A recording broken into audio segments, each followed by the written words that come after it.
我是一条粉扑扑的蛇，为了过冬，我伪装成雌性贴近了一条大黑蛇来为我保暖。春天到了，我满心欢喜，准备离开，可大黑蛇却把我缠住了。我叫严晨，一条粉扑扑的猪鼻蛇。作为变温动物，蛇类的冬天从来不好过。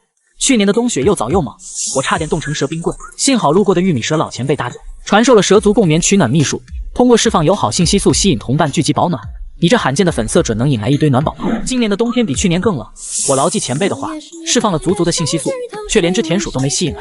正当我缩在枯树叶堆里一亩，盘算着要不要找个深洞硬扛时，一股强烈的压迫感突然袭来，那是一种源自本能的恐惧。只见不远处的大榕树下盘着一条通体漆黑的巨蛇，它的鳞片光滑得像上好的墨玉，在微弱的天光下泛着冷冽的金属光泽，三角形的头颅微微抬起，一双树瞳锐利如刀，是眼镜王蛇。蛇类的天敌不少，可眼镜王蛇是出了名的食蛇者，尤其是我们这种体型小巧的猪鼻蛇，简直是他们的开胃小菜。我的大脑瞬间一片空白，连逃跑的念头都来不及升起，身体已经下意识地翻了个身，肚皮朝上，嘴巴大张着吐着信子，尾巴僵直的装死技能直接拉满，枯叶被踩得沙沙作响，那股令人窒息的气息越来越近。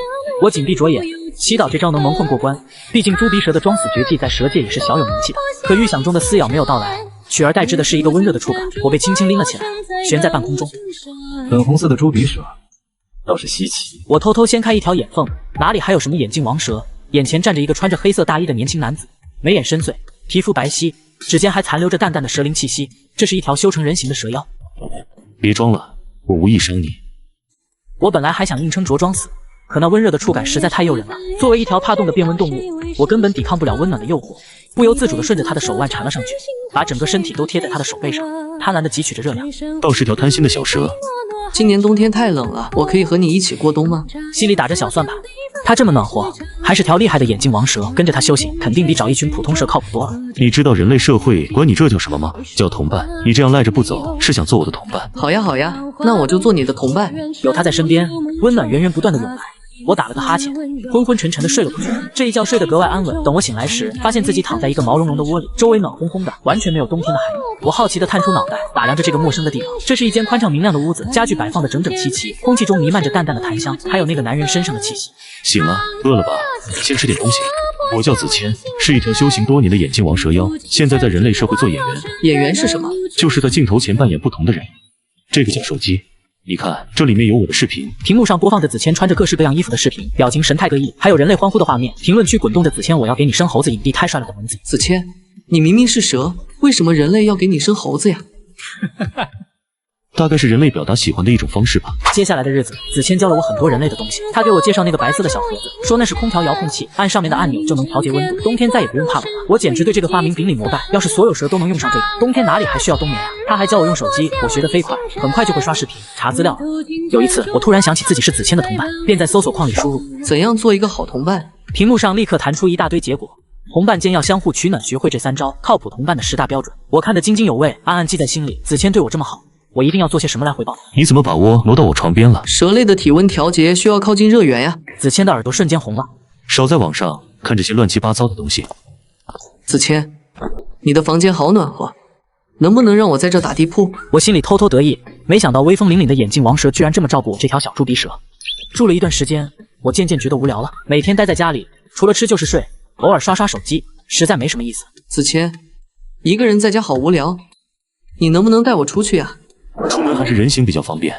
这是化形丹，你已经开了灵智，吃下去就能化为人形了。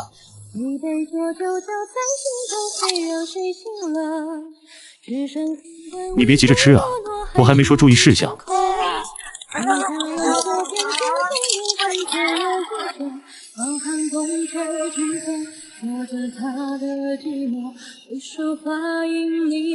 我教你走路。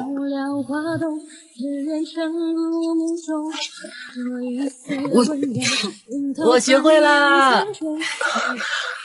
我带你去我工作的地方，让你见识一下人类的世界。哇，那个是啥？这个也好奇怪。这是我第一次真正接触人类社会，一切都让我感到新奇。马路上来来往往的汽车，高楼大厦上闪烁的霓虹灯，还有街上熙熙攘攘的人群，都让我目不暇接。那个是汽车，那个是高楼。林姐，这是我乡下的表弟，叫严晨，第一次来大城市。严晨，你和子谦的关系真好。对呀，子谦是我最重要的人。看得出来，子谦很在乎你。这有什么问题吗？没什么，人类的词汇真是好奇怪，不过我也没太在意，毕竟我不懂的东西还有很多。正当我和玲姐说话时，我敏锐地察觉到一道不怀好意的目光。蛇类的感知能力本就敏锐，我立刻警惕起来，顺着目光望去，只见不远处有一个戴着口罩和帽子的男人，正鬼鬼祟祟地盯着我们，手里还拿着一个手机，像是在偷拍。我心里咯噔一下。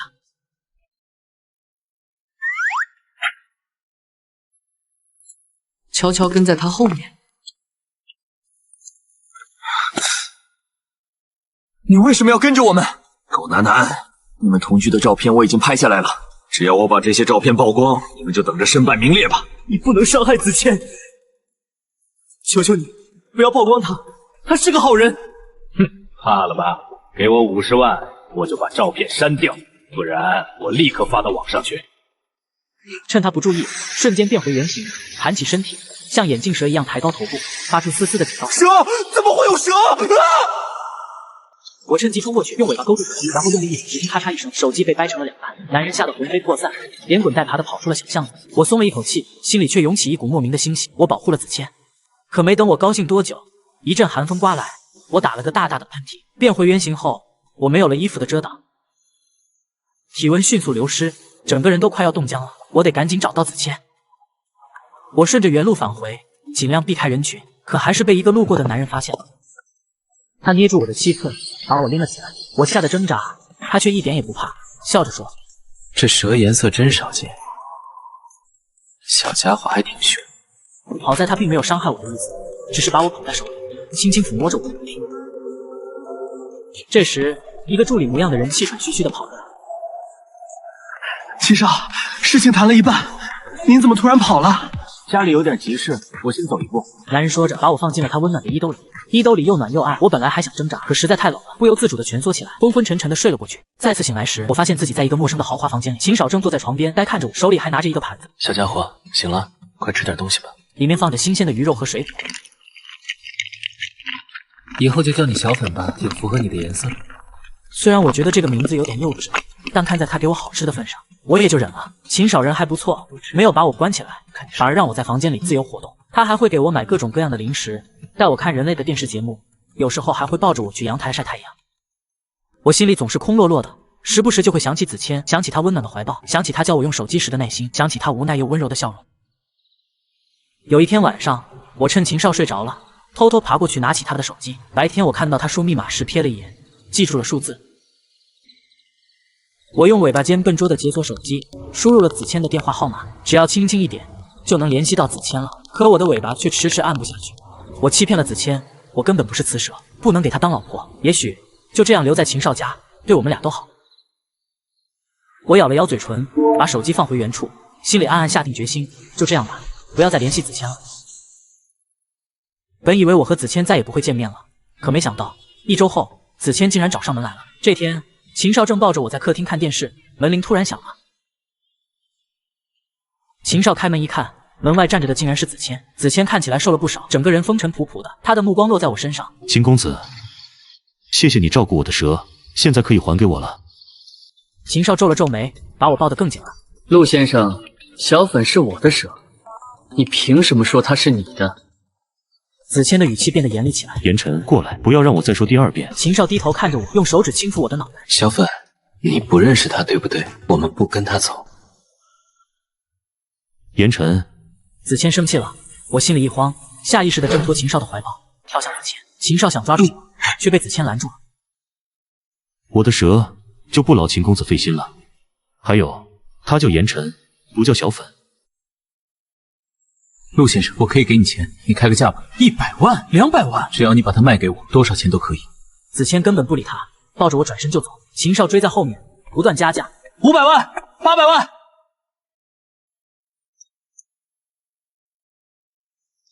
我出1000万，让小粉留下。最后竟然加到了1000万，比那个狗仔要的钱多了20。我趴在子谦的怀里，心里暗暗啧舌，原来我这么值钱啊！上了车，我从子谦的衣服里探出脑袋，依依不舍地望着窗外的秦少。我忍不住对子谦说：“子谦，不如你把我卖给秦少吧，他很有钱，还能天天陪着我。你工作那么忙，根本没时间陪我。我们可以约定，周1到周5我住在秦少家，周6、周日你再来接我，怎么样？”我觉得这个主意简直太完美，越说越兴奋。可子谦却一言不发，脸色阴沉的可怕。我发现自己说错话，识趣地闭上了嘴。回到家，子谦把直接丢在了床上，没等我反应过来，他就变回了原形。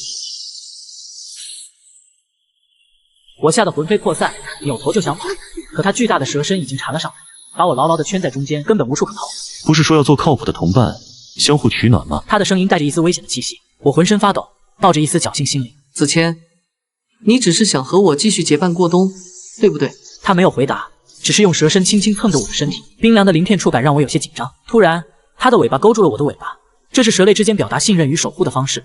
我脑子里嗡的一声，瞬间一片空白。你这是做什么？我害怕极了，声音都带着哭腔。是你说要做我的同伴，是你说要一起面对寒冬，现在想跑，晚了。我不是故意骗你的，我只是想过冬，我没想到你会当真。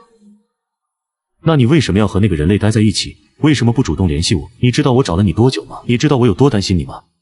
我不是自愿的，我委屈地哭了起来。我被他抓住了，我也很害怕，我想联系你，可我又怕你知道我骗了你后会生气，会不要我。还有那个狗仔，我哽咽着把事情的经过一五一十地告诉了他。我怕他伤害你，所以才变成本形吓走他。我真的不是故意要擅自变原形的。他沉默了很久，气氛安定的可怕。我小心翼翼地抬头看他，发现他的树瞳里没有了之前的怒意，反而多了一丝心疼。傻瓜，他的声音柔和了许多。你以为我真的会伤害你吗？就算你当初是为了过冬才骗我，我也不会伤害你。那你为什么要这样对我？因为你对我来说很特别。语气温柔的不像话。从一开始见到你，一开始释放信息素的那一刻，我就知道了。我只是想看看你这个小骗子到底能在我身边待多久。我震惊的说不出话来。你早就知道了？眼镜王蛇的嗅觉比普通蛇敏锐得多，信息素的区别我还是能分辨出来的。那你为什么不戳穿我？因为我想让你留在我身边啊。他的声音带着一丝委屈。我以为只要我对你好，你就会心甘情愿地留在我身边，不会想着跑。我心里酸酸胀胀的，既有愧疚，又有一丝莫名的欣喜。原来他早就知道了真相，却还是对我这么好。对不起，子谦，我不该想着跑。没关系，只要你以后不再想着跑就够了。从那以后，子谦看我看得更紧了，他不管去哪里都要带着我，哪怕是去拍戏，也要把我放在兜里。拍戏间隙，他会把我拿出来，给我偷偷喂吃的。他心情不好时，我会用人类的语言安慰他，虽然说的不太流利，但他每次都会笑着摸摸我的头。我还会学着网上的样子，对他说有你的陪伴真好。每次听到这句话，虽然他嘴上只说一个但我知道他心里很高兴。日子一天天过去，冬天渐渐结束，春天悄然来临。一场大雪过后，我看着窗外的雪景，心里痒痒的。我活了这么多年，一直都在冬眠，从来没有见过雪。子谦，我想出去看雪。好，我带你去。我第一次踏上了雪地，脚下的雪软绵绵的，踩上去发出咯吱咯吱的声音，好玩极了。我兴奋地跑着，笑着，抓起一把雪，搓成雪球，砸向子谦。子谦也不生气，笑着躲开，然后弯腰抓起一把雪，搓成雪球，轻轻砸在我的身上。我们在雪地里打雪仗，堆雪人，玩得不亦乐乎。累了，我们就坐在长椅上看雪聊天。子谦，我第一次冬天没睡着，看着漫天飞舞的雪花，心里暖暖的。很美。我脸颊一红。这时，林姐给子谦打来了电话。喂，知道了，尽快。说有一个重要的工作，要去一座小岛上拍戏，让他尽快赶过去。我们一起去。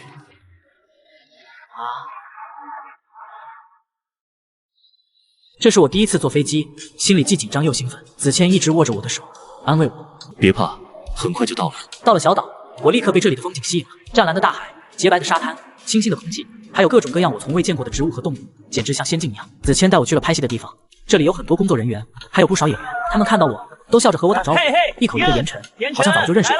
我好奇地问林姐：“林姐，他们怎么都认识我呀？”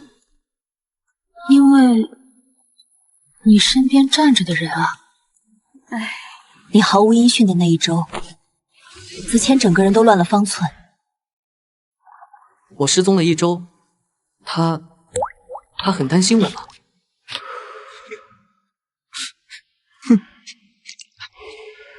何止是担心啊，言晨，子谦是真的很爱你。这个词我听人类说过很多次，可我一直不懂是什么意思。以前我只是一条普通的猪鼻蛇，每天都在为食物和生存奔波，冬天要忍受严寒，夏天要躲避雪，活下来就已经用尽了所有力气。我从来没有想过会有一条蛇会为我如此担心，如此难过。遇到子谦后，我的生活变得不一样了。我不再为食物和过冬发愁，我有了温暖的家，有了可以依赖的人。和他在一起的时候，我心里总是暖暖的，很开心。看到他笑，我也会跟着笑；看到他难过，我也会跟着难过。